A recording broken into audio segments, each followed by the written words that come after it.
Here's the mindful man reading the next chapter from a Yorkshire childhood. This is after the chapter with the owl. The next day, it was as if they had never been away. Everything was back to normal, but at least they had their memories to console them. Tom was in his garage as usual, but with a spring in his step. I think we should go away more often, he said to Josh as they drank coffee. Josh agreed, but he was back in school in a few weeks, and they had to strike while the iron was hot. Fancy a drive into town, said Tom. Josh grinned at once, and they went bobbing along the country lanes, with the plan in their pocket. They headed for the travel agents. Although Tom wanted to see more of the world, the one thing he didn't want to do was fly. He looked through the brochures, and the answer to his predicament came to him. He could go on a cruise. Josh was elated. He'd never been on a ship. The closest he'd been to water was the local swimming baths.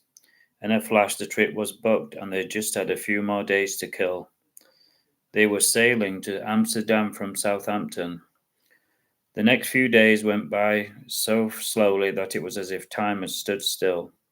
Josh amused himself by immersing himself in books and wandering around the nearby woods and villages. Tom pored over the brochures to educate himself on the beauty of Amsterdam, and this time he'd have some idea of what to see and where to go. The next day they set off, buzzing with excitement, and when they saw the cruise ship they couldn't believe their eyes. It looked as big and as magnificent as the Titanic. They were both thinking the same thing. I hope it doesn't sink, said Tom, and they both smiled as they were escorted onto the deck. This is amazing, Josh declared as he looked round, and it seemed to go on forever.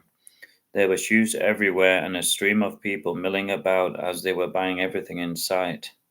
They had their cabin card and number, and they slowly walked around the ship. They passed a nightclub, a casino, restaurants and bars. It was endless. These suitcases are killing me, said Tom with a groan, and they headed for the lift and pressed the button. They were packed in like sardines, and when the doors opened with a ping, they nearly fell out. Finally, after going the wrong way once, Tom nearly losing his temper, they found their room. They slid the card and they were inside. It was clean and spacious with twin beds, and when Josh opened the curtains, he was surprised to see the rolling sea in front of him. It was so different from a regular day, it was almost surreal. That's that one. That's that chapter.